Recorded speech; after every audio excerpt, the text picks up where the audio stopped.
Hello, my name is Jane Palmer, and today I will be teaching you how to vacuum a rug. Step 1. Remove chairs from table.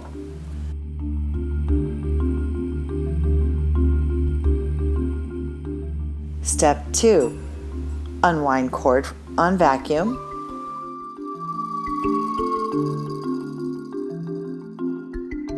Step 3. Look for electrical outlet.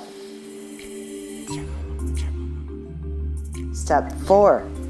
Plug in vacuum. Step 5. Turn vacuum on. Step 6. Press release button with foot. Step 7. Begin at one end of the carpet.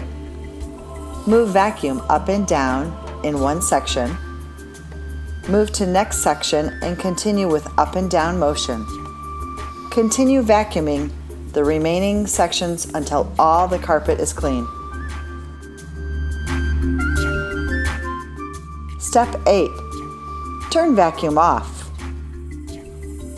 Step 9. Put vacuum back in upright position.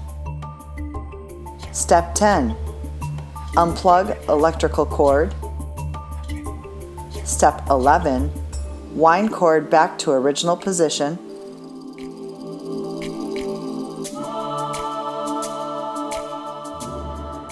And step 12. Put chairs back under table.